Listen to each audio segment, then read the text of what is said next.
Hello friends, स्वागत है आपका फिर से अपना यूट्यूब चैनल टेक्निकल क्लासेस में। दोस्तों, आज के वीडियो में हम लोग पढ़ेंगे सेट्स। इसका हिंदी मीनिंग जो होता है दोस्तों, समुच्चय।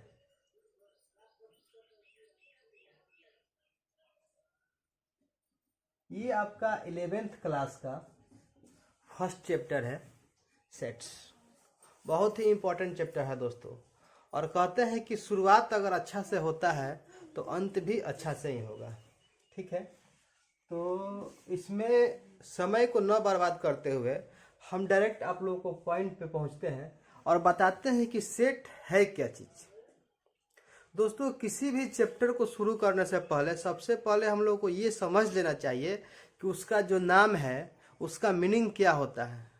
अगर हम लोग शुरुआत ही अच्छा से नहीं करेंगे, बेसिक ही अच्छा से नहीं जानेंगे, तो फिर पूरा चैप्टर भर हम लोग को परेशानी होना ही है। ठीक है, तो 2 मिनट का समय दीजिएगा, इसका हम बेसिक बताएंगे आप लोगों को। और अगर आप बेसिक समझ गए तो फिर समझिए कि कोई दिक्कत नहीं है, आसानी से इस चैप्टर को आप कंप्लीट कर लीजिएगा।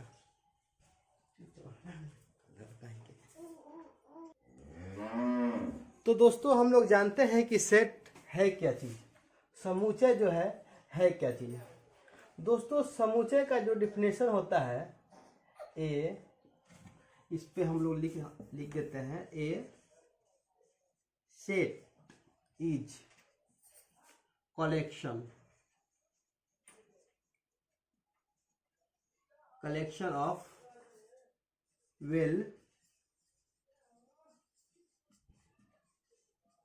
Defined object.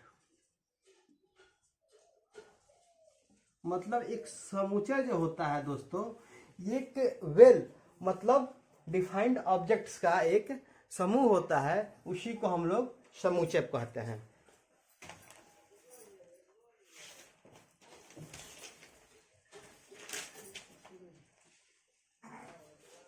यानी कि दोस्तों, सुपरिभाषित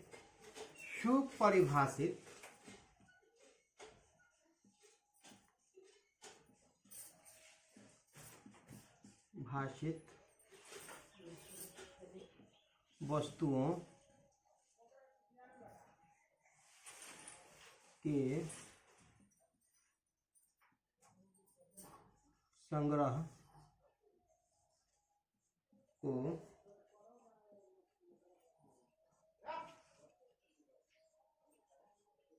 समुच्चय कहते हैं। ये हो गया दोस्तों समुच्चय का डेफिनेशन। यानी कि ए सेट इज ए कलेक्शन, मतलब एक सेट जो है एक संग्रह है, ऑफ वेल डिफाइंड ऑब्जेक्ट, यानी सुपरिभाषित वस्तुओं का समूह समुच्चय कहलाता है। दोस्तों, जैसे कि एग्जाम्पल एक हम लोग देखते हैं, जैसे ये एग्जाम्पल एक हो गया। ठीक है, अगर कह देता है एग्जाम्पल में कि आपके या क्लास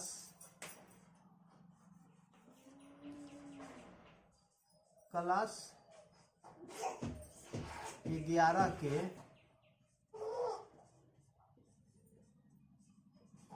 सुंदर लड़कियों का समूह। अब दोस्तों देखिए, एक ये समूह दे दिया एग्जाम्पल में, इसको समझना है आप लोग को बहुत बारीकी से। देखिए एग्जाम्पल में क्या है कि क्लास 11 के सुंदर लड़कियों का समूह। अब बताइए ये समुच्चय है कि नहीं है? क्लास 11 के सुंदर लड़कियों का समूह, ये समुच्चय है कि नहीं? दोस्तों, ये समुच्चय नहीं है। क्यों? क्योंकि ये समूह तो है लेकिन वेल डिफाइंड नहीं है, सुपरिभाषित नहीं है। कह रहा है कि सुंदर लड़कियों का समूह। अब सुंदर लड़की, अब कितना सुंदर हो तो उसको सुंदर कहेंगे, ये डिफाइंड नहीं है। ये पर्सन टू पर्सन वेरी कर सकता है। जैसे मान लीजिए एक लड़की है, वो किसी लड़का को सुंदर लग रही है, तो ये भी हो सकता है कि वो लड़की जो है किसी दूसरे लड़का को पसंद नहीं है, सुंदर नहीं लग रही है। इसका मतलब कि ये जो सेट है ये समुच्चय नहीं है, वेल डिफाइंड नहीं है। इसका रिजल्ट जो होगा दोस्तों, ये जो समुच्चय का जो रिजल्ट होगा वो पर्सन टू पर्सन वेरी कर सकता है। मतलब इस समूह का जो रिजल्ट होगा दोस्तों पर्सन टू पर्सन वेरी कर सकता है, इसलिए ये जो समूह है वो समुच्चय नहीं कहलाएगा। एक अदर एग्जाम्पल देखते हैं दोस्तों।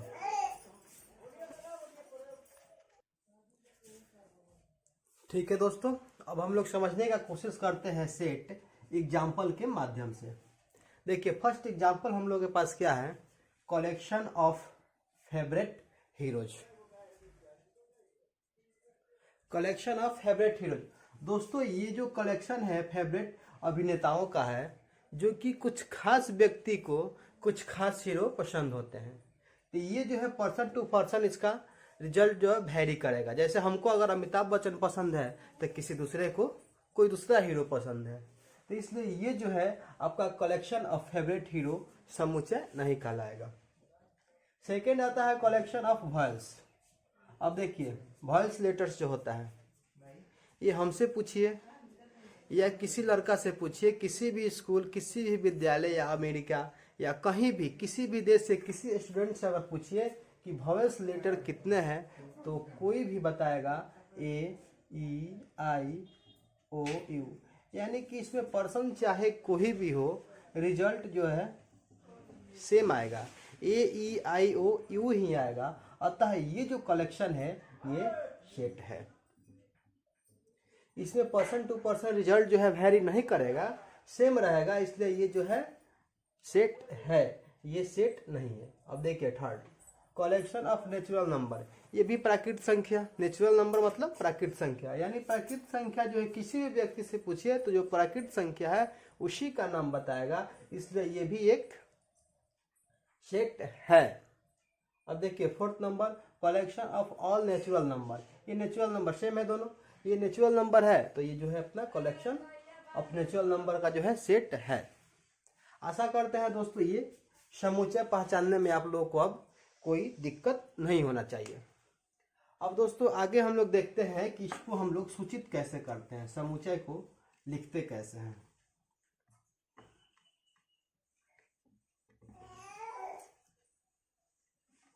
समुच्चय को दोस्तों हम लोग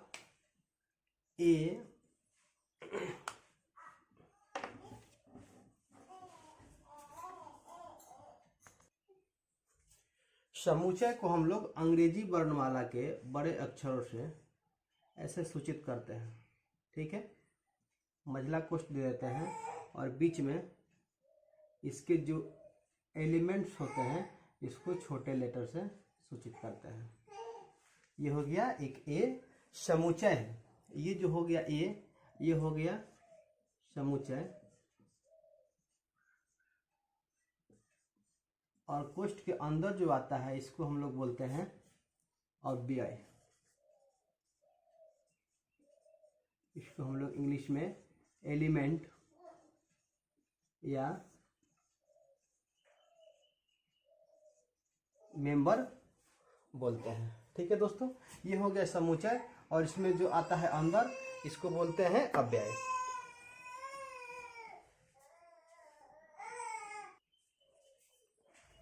ठीक है दोस्तों, ये देखिए ये कुछ विशेष समुच्चय के मानक संकेत है जिसको क्वेश्चन में इस ढंग से लिख दिया जाता है, इसको आप समझ सकते हैं इसको ध्यान में रखते हुए।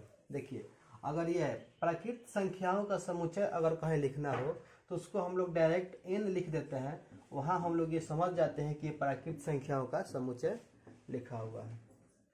पूर्णांकों का समुच्चय को हम लोग कैपिटल जेड या आई से सूचित करते हैं। ठीक है, परिमेय संख्याओं का समुच्चय को हम लोग कैपिटल क्यू से सूचित करते हैं। वास्तविक संख्याओं का समुच्चय जो है कैपिटल आर से सूचित करते हैं। धन पूर्णांकों का समुच्चय जेड प्लस से सूचित करते हैं, और धन परिमेय संख्याओं का समुच्चय जो है क्यू प्लस से सूचित करते हैं। ठीक है दोस्तों, अब देखिए आगे देखते हैं। ठीक है दोस्तों, ये देखिए ये जो है ए एक समुच्चय है जिसका 1 2 3 4 एलिमेंट है, इसके अव्यय है। तो अगर हम लोग देखिए अगर ये लिख सकते हैं 1 समुच्चय। ठीक है दोस्तों, ये देखिए ये एक समुच्चय है जिसका 1 2 3 4 जो है अव्यय है, यानी कि एक समुच्चय ए का एलिमेंट है। यहाँ हम लोग ये लिख सकते हैं कि एक जो है समुच्चय ए का एलिमेंट है, ऐसे दो भी जो है समुच्चय ए का एक एलिमेंट है, ऐसे हम लोग लिख सकते हैं। ऐसे 3 भी जो है समुच्चय ए का एक एलिमेंट है, 4 भी जो है एक समुच्चय ए का एलिमेंट है। बट अगर 4 के अलावा 5 लिखते हैं तो ये जो है इस समुच्चय का एलिमेंट नहीं है। अब इसको हम लोग सांकेतिक भाषा में कैसे लिखेंगे? जैसे मान लीजिए एक, यहाँ एक लिख दिए। अब 2 चिन्ह होता है दोस्तों, एक ये है, एक ऐसे ये हो गया, ये इसका मतलब हो गया कि ये एलिमेंट है किसका? ए का।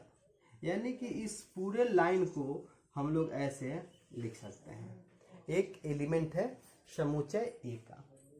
यही अगर क्वेश्चन कहता कि 5 जो है समुच्चय ए का एलिमेंट नहीं है तो उसको हम लोग संकेत में ऐसे लिख देते हैं। इसका मतलब ये जो 5 जो है समुच्चय ए का एलिमेंट नहीं है। ये हो गया एक तरीका। अब दोस्तों समुच्चय लिखने का मुख्य रूप से 2 तरीका होता है, और वो 2 तरीका कौन कौन से होते हैं आपको हम बता रहे हैं।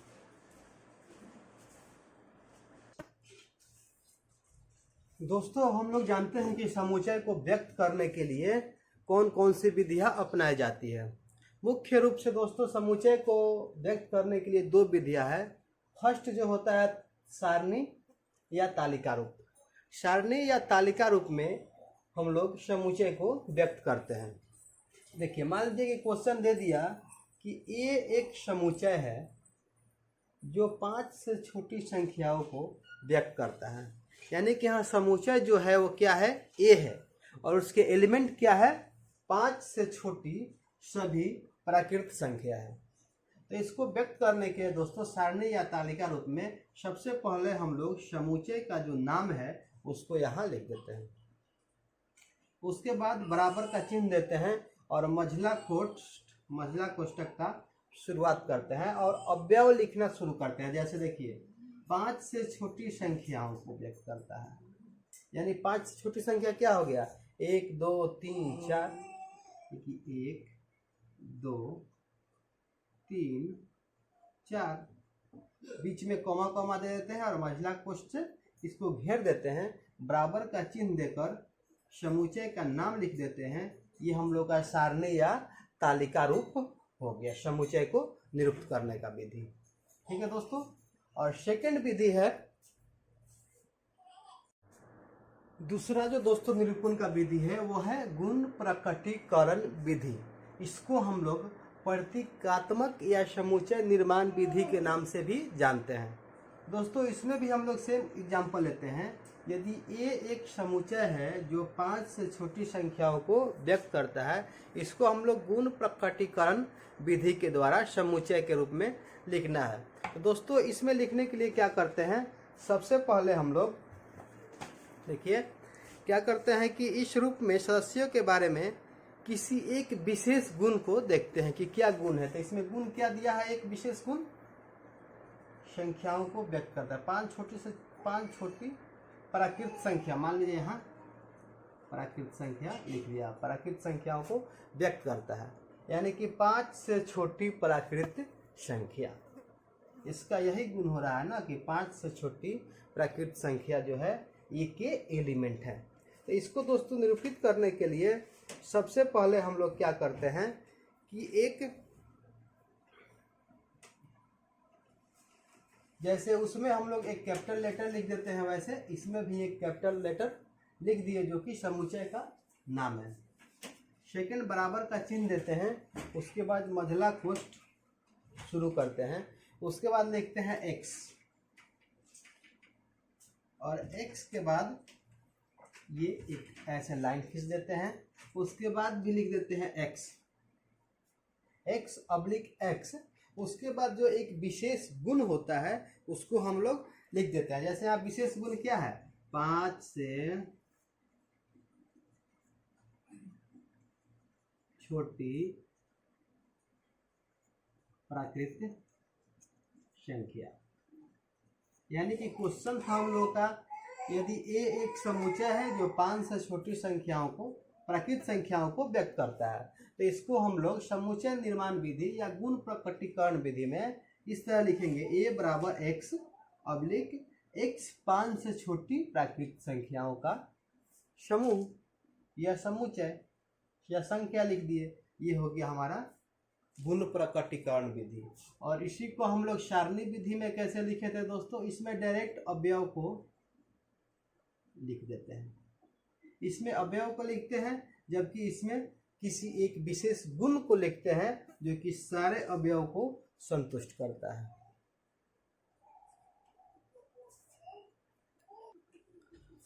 अब दोस्तों हम लोग देखेंगे समुच्चय के कुछ प्रकार। जैसे मान लीजिए एक ये समुच्चय दे दिया ए, इसमें क्या कर दिया 1 2 3, ये इनके अवयव हो गए।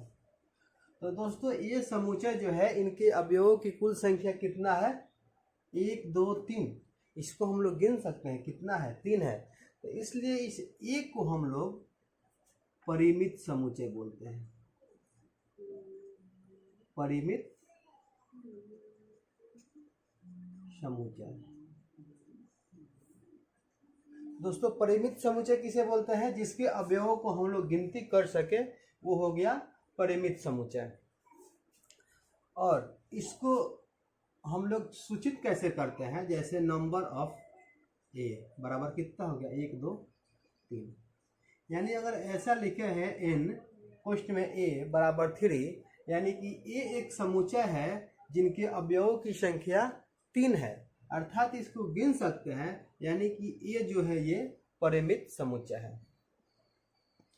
और वही यदि इसके संख्याओं को अगर नहीं गिन सकते हैं, अनगिनत है, तो उसको हम लोग बोलते हैं अपरिमित समुच्चय,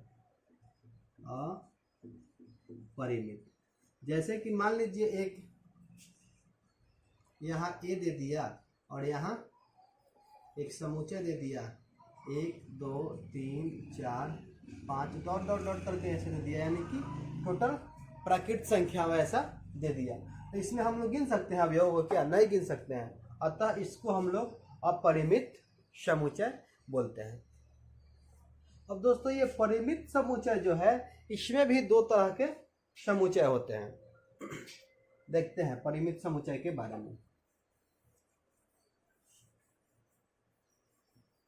मान लीजिए कि 2 परिमित समुच्चय हम लोग को दे दिया, एक a बराबर 3 4 5, ठीक है, एक b बराबर है 7 8 9 10, एक c बराबर दे दिया 3 4 5 7। अब दोस्तों देखिए इसमें अवयवों की संख्या कितना है, 3 है, यानी कि नंबर ऑफ ए बराबर 3। इसमें अवयवों की संख्या कितना है, नंबर ऑफ बी बराबर 4, इसमें नंबर ऑफ सी बराबर 4। दोस्तों देखिए इसमें भी नंबर ऑफ बी 4 है और इसमें भी नंबर ऑफ संख्या बी सी बराबर 4 है, यानी कि अवयवों की संख्या दोनों में बराबर है।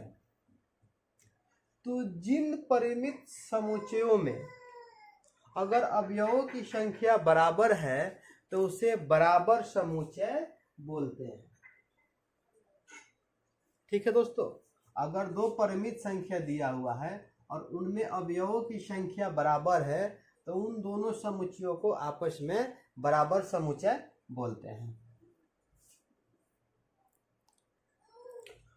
बराबर नहीं, अगर ये अवयवों की संख्या समान है तो दोस्तों इसको हम लोग समतुल्य समुच्चय बोलते हैं, समतुल्य।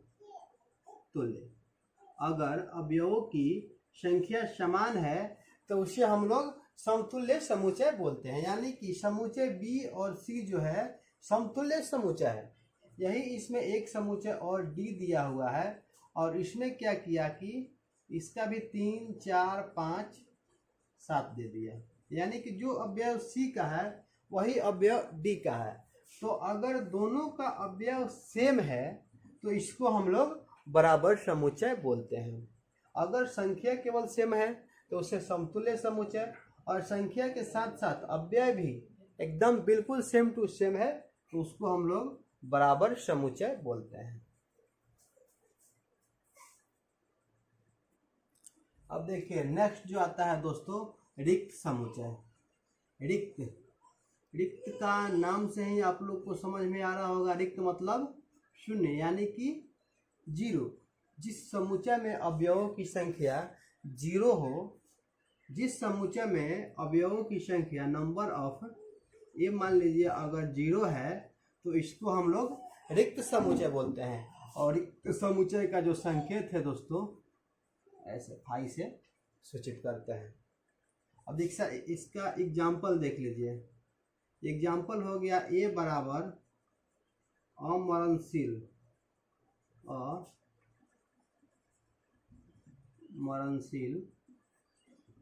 व्यक्तियों का समूह।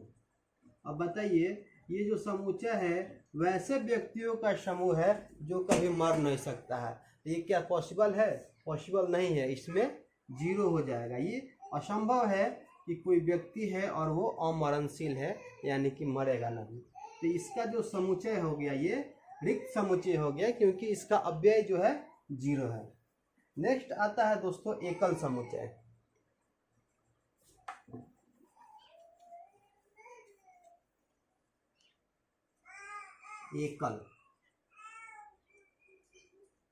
एकल समुच्चय वैसा समुच्चय जिसमें अवयवों की संख्या एक हो। जैसे ए बराबर अगर एक ही इसका अवयव है तो इसको हम लोग एकल समुच्चय बोलते हैं। उसके बाद आता है दोस्तों युग्म समुच्चय।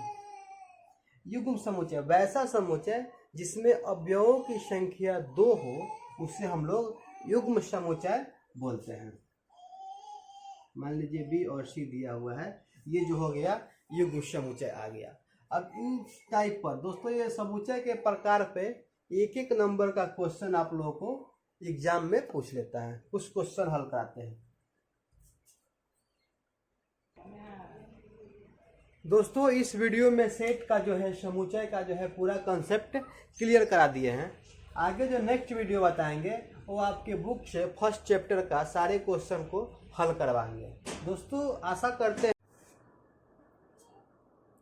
दोस्तों इस वीडियो में समुच्चय के जितने भी बेसिक कंसेप्ट है सबको बता दिया है और आशा करते हैं आप लोगों को बहुत अच्छी तरीक़ा से समझ में भी